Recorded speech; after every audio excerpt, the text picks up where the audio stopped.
Liz, bom dia. E aí, como está o domingo? Como estamos hoje? Compartilhe essa live caso você puder. Eu também vou compartilhar aqui. Hoje eu quero trazer um assunto interessante. E como foi ontem, Liz? Trabalhou bastante.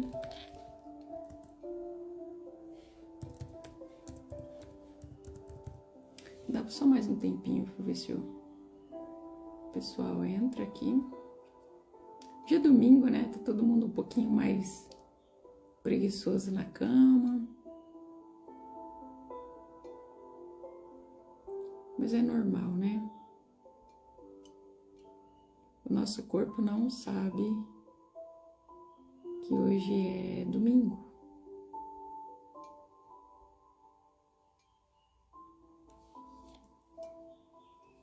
É muito trabalho, Liz. Tudo bem.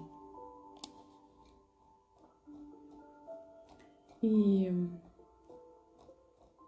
como foi o seu balanço da semana, Liz? Giba Alves, bom dia, Gil. Lisa Rinodê, bom dia. E aí, gente? Como vocês estão? Isso aí. Hoje eu quero falar de algo que a gente sempre busca compreender e que inclusive diz que o nosso fabricante ele também fala assim. Então hoje eu quero trazer um artigo científico para elucidar isso para você.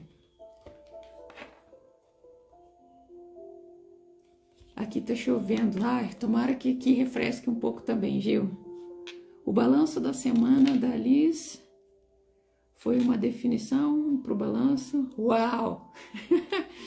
É isso aí. Cheia da graça e misericórdia de Deus. É isso aí, Elisa.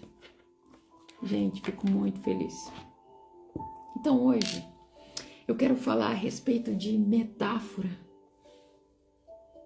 E só quero lembrar você que o seu fabricante, o seu Deus, ele fala com você através de metáfora também, não é? Não é que ele resolve comunicar as coisas por metáfora? Então, deixa eu te explicar uma coisa. Hoje eu vim falar de metáfora. Metáfora, no caso, então, científico. Na questão de divulgação científica, cientistas ou jornalistas científicos, eles buscam então, eles não sossegam, né? Eles buscam então traduzir ou criar uma resposta para isso e de certa forma usam dessas metáforas para tornar um conhecimento tão complexo e criar essa situação de termos tão técnicos, tão difíceis, tornar uma linguagem metafórica e muito mais compreensível para leigos em conhecimento científico. Despertar com Jesus, bom dia! Às 8 horas tem live do Despertar com Jesus. Hoje eu vou participar com eles. Assistam lá, convide as pessoas, tá? Então, quando se trata de metáfora, até os cientistas, eles usam isso para desmistificar uma linguagem e também levar o conhecimento para pessoas leigas, através da metáfora. A importância das metáforas, elas são evidentes para que aproxime o público leigo de certos assuntos, atributos, para que essas pessoas não fiquem sem informações. Então, os divulgadores desses artigos, eles foram buscar a questão de como funciona o cérebro. Quem é que nunca ouviu falar uma situação assim, principalmente pessoas que dirigem carros que não são delas, que não têm habilidade, ou que vai dirigir pela primeira vez, tem sempre passageiros, uma criança. Quem aqui nunca ouviu assim uma metáfora quando você erra o pé da embreagem, principalmente em carro mecânico, e a pessoa diz, ixi, o carro morreu. Vocês nunca ouviram isso? E se tiver uma criança ainda, a criança ainda vai perguntar para você, vamos ter que enterrar? Isso é uma metáfora. A criança vai entender tudo ao pé da letra. E porque o adulto compreende a metáfora, sabe que é uma metáfora que não tem como uma máquina, um motor, de fato, morrer como nós conhecemos. Tem gente rindo aí. Não é verdade? Então, assim, hoje eu quero te explicar uma coisa sobre metáfora. Tecnologia e ciência tentam imitar o cérebro humano. Aline me chamando do Álvaro. Deixa eu ver aqui. Deixa eu ver se tem o Álvaro. Tem, aqui. Pronto, já enviei lá. Porém, essa questão de inteligência artificial, ela nunca vai ter algo que você tem. A máquina, a tecnologia e a ciência jamais vai criar um cérebro como o de um humano, perfeitamente. Então, a ciência jamais vai reproduzir algo que você tem. Aquilo que é chamado de sentimentos e discernimento de sentimentos abstratos. Davi, bom dia, querido, seja bem-vindo. Bom dia, Rose. Então, o que é que envolve o abstrato, Aline? A ciência chama de abstrato e sentimentos o que está ligado à questão da nossa autoestima. Daninha Rocha, bom dia, querida, seja bem-vinda. Então, é onde acontece o registro de nossas autoestimas. Álvaro Pacheco, bom dia, querido, seja bem-vindo. Então, deixa eu te explicar aqui uma coisa. Se você acha que um computador, um Celeron, i5, i13, i15, SSD é tão rápido, imagina o que o seu cérebro pode fazer, o que a sua mente pode fazer. Silvana Bosch, bom dia. Então, quando a gente pensa em cérebro, em metáfora, a autoestima, ela é uma interação, presta atenção, quando você tem a questão da autoestima, ela é uma interação emocional, cognitiva desenvolvida. Emocional, cognitiva e desenvolvida. Essa área, ela se desenvolve na área do sistema límbico e do nosso córtex pré-frontal. Essa parte da nossa testa atrás aqui desse osso. E existe ali as áreas límbicas, que é responsável pelas nossas emoções. As nossas redes neuronais associadas à nossa autoestima, presta atenção que isso aqui é muito importante, não perca o fio da meada. As áreas neuronais ligadas e associadas à questão da nossa autoestima são construídas ao longo do tempo, através da nossa linguagem, da nossa reflexão e do apoio de aprendizagem anterior. O que isso quer dizer, Aline? Que você passa a ter uma autoestima construída. Conforme vão se passando os anos, conforme a sua ambiência, conforme o momento em que você está da sua vida. Então, a relação entre o hipocampo nós sabemos que é a área que armazena as nossas memórias, entre a relação do hipocampo e a autoestima é tão direta que foi possível observar, inclusive, que as pessoas com uma visão negativa de si mesmo apresentam um tamanho mais reduzido dessa estrutura cerebral, do seu hipocampo. Como assim, Aline? Sim, presta atenção nisso, isso aqui é muito importante. A relação entre o hipocampo e a sua autoestima não poderia ser mais interessante. Ou seja, se eu me lembro, eu me sinto bem. O que eu tenho de lembrança me constrói. Mas são lembranças muito longínquas ou são memórias atemporais? São memórias recentes? Vamos entender isso? Porque isso está ligado com metáfora. Então, assim, essa estrutura cerebral da sua autoestima, da sua memória, do seu hipocampo com memória, ela tem ligação direta com aquilo que nós chamamos de senso de identidade. Quando você se sente amado, tua autoestima não está baixa. Quando você sente que tem alguém que te cuida, que te protege, tua autoestima não baixa.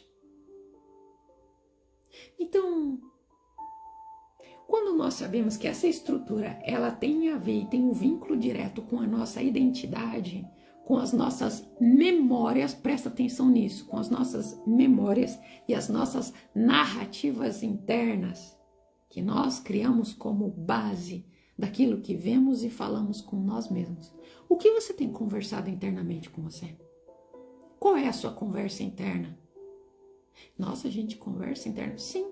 Você não conversa em pensamento com um ser superior? Com um ser sobrenatural? Ou ele também não conversa no mesmo espaço com você? Caso a nossa autoestima seja fraca, seja baixa, tenhamos mais lembranças traumáticas, o nosso hipocampo terá inclusive um tamanho menor. Nós vamos atrofiar essa área. Sabia disso? Poderíamos dizer que se nós nos equivocássemos em questão da neurobiologia, da neurociência, ainda assim faria diferença. Então, eu quero dizer para você, sem medo de errar, o tamanho importa sim, especialmente quando nós nos referimos a uma estrutura bem específica, o nosso hipocampo, onde nós guardamos nossas memórias, aquela coisa assim, alguém chega e fala algo ruim para você, não, mas eu tenho uma promessa. Quando as coisas acontecem na sua vida de ruim e você lembra que o teu fabricante te prometeu algo, que você é amado. E a neurociência traz isso, inclusive através do seu hipocampo, onde você armazena as suas memórias. Caso você tenha uma conversa interna negativa consigo mesmo, essa área do seu cérebro vai atrofiar. Tiago Rishikawa, bom dia, querido, seja bem-vindo. Então, no entanto, quando a gente fala de hipocampo, de memórias, de consolidações de memórias, e estar ligado à nossa autoestima, e onde entra a metáfora, Aline? Eu quero que você entenda aqui, ó, eu converso com o meu cérebro, no caso aqui é para eu me desligar com os pensamentos e dormir. Olha aí. O Gil sabe fazer isso. Então, no entanto, eu quero lembrar vocês que por quase 4 séculos, e o que é mais interessante por trás disso, ninguém foi capaz de intuir a relevância da estrutura do hipocampo em nossas vidas. Presta atenção, de intuir. A ciência, levando em consideração a intuição, e 4 séculos, somos amados e filhos do Rei dos Reis, somos herdeiros de suas promessas. É isso aí, Elisa. Converso com o nosso Deus sempre em pensamento, num silêncio tremendo. Olha aí, ó, acho que vocês estão entendendo. Então, 4 séculos, ninguém teve a ideia, a intuição ou se tocou de que poderia ser uma estrutura de grande relevância. A princípio, essa questão de memória, ela era relacionada com o nosso olfato. Nós temos memória olfativa, não é? Quando passa alguém com perfume, você lembra ou a sua infância ou alguém importante, você lembra coisas boas ou coisas ruins. O nosso olfato foi o primeiro start para isso. Então, no que diz respeito ao olfato, somente no início do século XX, um personagem muito importante, Vladimir Berdyaev, ele descobriu uma íntima relação com a memória e que é, acima de tudo, a memória interligada com o nosso mundo emocional. E aí, então, deu-se a um artigo muito mais grandioso, que resultou na seguinte situação. O nosso cérebro, ele parece gostar de metáfora. E metáfora, na verdade, são sentenças, são palavras, agrupamento de palavras e frases que evocam, puxam as nossas experiências sensoriais relacionadas ao nosso paladar, por exemplo. Doces palavras. É ou não é? Alguém que diz, olha, eu venho te trazer doces palavras, estimulam mais o nosso cérebro do que palavras no sentido literal, como, por exemplo, palavras gentis. Olha, eu venho trazer palavras gentis para você hoje, seu cérebro não aceita tanto. Mas quando estamos à espera de algo e dizem, eu tenho doces palavras para você, o seu cérebro já se torna receptivo. Aquilo que você tem de neuroreceptor, você fica atento, é doce. Essa é a conclusão de que muitos estudos, e um estudo recente publicado por pesquisadores americanos e alemães no período e no periódico daquele Journal Cognitive Neuroscience. É um jornal de neurociência cognitiva que foi publicado ali. Então, involuntários nesse estudo, frases que continham metáforas provocavam maior ativação do cérebro associada à emoção e à amígdala, que está no centro do nosso sistema límbico, que está responsável por respostas emocionais, irritabilidade e também capacidade de resposta. As metáforas, então, elas não tinham o mesmo poder quando eram fora do contexto. Entretanto, isoladas no meio de frases, as metáforas, então, no conteúdo gustativo, estimulam a mesma área cerebral associada à experiência do paladar. Como é que é, Aline? Sim, podemos concluir que a linguagem figurativa, por exemplo, o carro morreu, eu te trago doces palavras, como metáforas, representam uma vantagem retórica ao envolver o nosso cérebro emocional. Metáforas provavelmente e certamente, comprovadamente, mexem com as nossas emoções por fazerem alusões a experiências físicas. Exemplo, doce tem um comportamento físico muito maior do que gentil. Doce é menos abstrato do que gentil. Você é uma pessoa doce? Ou você é uma pessoa gentil? O que mais agrada os seus ouvidos? Dizer que você é uma pessoa doce ou que você é gentil? Me diz aí. Então, eu quero trazer a mensagem desse artigo que eles acabaram misteriosamente por admitir. Metáfora indica ser neurologicamente a linguagem que só você e o sobrenatural entende. Cientistas, então, compreendem que metáfora, neurologicamente, neurobiologicamente, neurocientificamente, é uma linguagem que só você e o seu Deus, seu fabricante, entende. Aquilo que o seu ponto de Deus começa a funcionar. Hoje você tá um doce, é isso aí. Então, quando a gente fala de metáfora e por que hoje a gente entende que os cientistas foram buscar, porque isso envolve a nossa identidade, a nossa emoção, envolve a questão de sermos pertencentes. E por que é uma linguagem que só eu e o fabricante sabemos? Por que isso? Para que não tenha intruso? Para que ele deixe lastro e rastro de que precisamos ter uma intimidade com ele?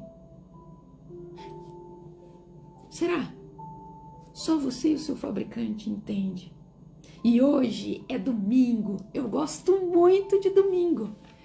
E eu trago uma mensagem para você, caso hoje, domingo, você esteja meio reflexiva, e caso você tenha perdido o sentido na vida ou da vida, com autoestima baixa, eu quero te lembrar disso. Eu quero te trazer de volta às suas raízes e lembrar o que o fabricante diz sobre onde está o nosso verdadeiro valor. Hoje é domingo. Eu também gosto muito de domingo, a Rose. É isso aí. Hoje é domingo. Domingo é um dia especial, é o primeiro dia da semana. Ontem foi balanço, hoje é a oportunidade de nós sairmos de nossas cascas e sermos realmente quem nós somos. Sabe? Caso você tenha perdido o rumo da sua vida, perdido o sentido da sua vida e o sentido na vida, caso você esteja de autoestima baixa, tenha tido conversas internas um tanto quanto perigosas, eu quero trazer você de volta às suas raízes. Lembrar você do que o seu fabricante pensa ao seu respeito e onde está o seu verdadeiro valor. Que você tenha algumas injeções de ânimo hoje do fabricante para você. O fabricante, lá em Gênesis 1:27, ele fabricou você à sua imagem e semelhança. Lembra disso? Caso você se esqueceu, eu vim aqui te lembrar, porque hoje é domingo, hoje é dia de ser a sua melhor versão, de estar com a sua família, de olhar para o seu fabricante, de você entender quem é você no centro da vontade dele. Lembre-se, você atrás dessa tela. Despertar com Jesus, Lisa Rinodê, Liz Kaminski, Giba Alves, Silvana Bosch, Álvaro Pacheco e Roseli. Vocês nasceram para um propósito e lembre-se que sim, se você reflete um pouco da glória de Deus, Ele criou você de uma maneira única, especial e não há quem vá mudar isso. Nem mesmo você se sentindo mal, se sentindo um coitado, uma coitada, maldizendo a sua vida. Você não muda isso. Ele te criou, Ele te fez imagem e semelhança dele. E para que você entenda tudo isso, Jesus ele veio morrer por mim e por você, não só para nos dar salvação. Você acha que tudo aquilo seria só para nos salvar? Não. Jesus morreu para nos salvar, para nos dar poder, para nos fazer intrépidos, para nos fazer ousados, para nos fazer autônomos de nossa vida. Jesus morreu por mim e por você, para que nós manifestemos a glória dele, para que sejamos adoradores de verdade, para que sejamos fiéis, para que sejamos parecidos com ele, para que sejamos um com ele em toda a nossa maneira de ser. Você acha que foi só para te salvar? Jesus morreu para te dar poder de chegar nas pessoas e deixar a boa semente, falar aquilo que você sente, tirar pessoas de sofrimento, manifestar a glória dele. Ele não te deu poder para julgar e nem pôr o dedo na ferida do coleguinha. Tanto é que ele não permite isso, que ele não permite que você se autoflagele, que você se machuque, porque o amor dele é maior do que você pensa. Lembra-te que se você reflete a glória de Deus, é para você ser também como ele. Jesus não morreu só para você ser salvo. Ele morreu para te dar poder, ousadia, intrepidez, vontade, amor. Ele morreu para que você tenha amor pelos outros como você. Você tem coragem de enfiar a mão no fogo? Não, né? Mas por que você vai lá e põe a mão do seu coleguinha, do seu irmão? É para você ter esse mesmo amor. E sabe, eu quero te lembrar de uma coisa. Você não vai mudar o fato de você ser amado, de você ser escolhido, de você ser eleito, de você ser salvo, de você ter poder à sua disposição, de você manifestar a glória do sobrenatural aqui. Você é um ser sobrenatural vivendo uma experiência humana. Você não é humano. A sua condição humana é temporária. Em Efésios 1, 4, 5 diz assim: porque Deus nos escolheu nele antes da criação do mundo. Antes de criar o mundo, ele já tinha nos escolhido para sermos santos e irrepreensíveis em sua presença. Por que isso, Aline? Só seremos santos e irrepreensíveis se nós estivermos na presença dele. Fora da presença somos o contrário disso. Somos o pior. Porque Deus nos escolheu nele antes da criação do mundo para sermos santos e irrepreensíveis em sua presença. Em amor nos predestinou para sermos adotados como filhos por meio de Jesus Cristo, conforme o bom propósito da sua vontade. Ei, se você não entendeu, é vontade dele que você seja santo e irrepreensível, é da vontade dele que você não saia da presença dele, é da vontade dele que você já foi adotado como filho por meio de Cristo, conforme o bom propósito de sua vontade. Ou seja, antes de existir tudo isso aqui, antes de existir mundo, ele já te adotou. Ele já tinha planos de dar Jesus para morrer por mim e por você. Guarde isso no seu coração. Você foi escolhido por um Deus para você ser filho santo e irrepreensível. Você atrás dessa tela não é um acidente. Não é um acidente. Aconteceu, nasci, foi um erro. Você não é um acidente. Você não é um erro de Deus. Ah, mas os meus pais não me queriam, Aline, não foi uma gestação desejada. Não me interessa, você estava no plano dele. Efésios 1,18 diz assim, e eu quero que você guarde isso nesse domingo de todo o seu coração, porque hoje é domingo, é o primeiro dia da semana, e eu quero que você introduza isso, intronize essa metáfora também, já que existe uma linguagem que só você e o seu fabricante conhecem. Efésios 1,18 diz assim: oro também para que os olhos do coração de vocês sejam iluminados. É os olhos do coração mesmo ou é os olhos daqui? Olha a metáfora. Oro também para que os olhos do coração de vocês sejam iluminados, a fim de que vocês conheçam a esperança para a qual ele os chamou, as riquezas da glória, herança dele nos santos. Olha a metáfora, eu tenho certeza que você entendeu o que ele quer dizer com você. Quer que eu desmistifique para você? Então vamos lá. Efésios 1:18. Oro também. Orar é falar, pôr a palavra em ação. Orar são oração. Para que os olhos do coração de vocês... Por que os olhos do coração? Porque tudo que nós sentimos leva a emoção. Tudo que gera emoção também gera trauma na nossa alma e gera doenças almáticas que o nosso corpo sente. Então você consegue entender que o seu coração também... guarda o teu coração. A boca fala que o coração tá cheio. Na hora de você falar e jogar alguma coisa no rosto de alguém, de lembrar de 1830 que você me fez isso, é a tua mente. Mas o seu coração liberou aquilo que muda, inclusive, a estrutura do teu DNA, do teu neurológico, e muda, inclusive, a estrutura do teu coração. Tanto é que pessoas mais enraivadas, por assim dizer, raivosas, pessoas amarguradas, tendem a ter muito mais pressão alta, fluxo sanguíneo diminuído e também ter diabetes. Consegue entender isso? Oro também para que os olhos do coração de vocês sejam iluminados, ou seja, que acenda a luz e vocês enxerguem. Se for iluminado, você vai enxergar a verdade, você vai enxergar aquilo que você precisa fazer e aquilo que você nasceu para fazer. Consegue entender a metáfora aqui?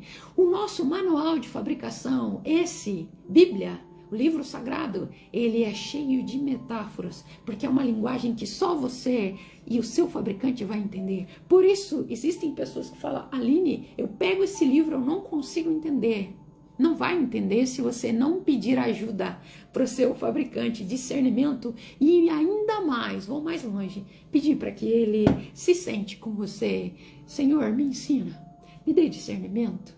É um relacionamento. A metáfora só será compreendida quando nós tivermos relacionamento, tivermos intimidade, amizade.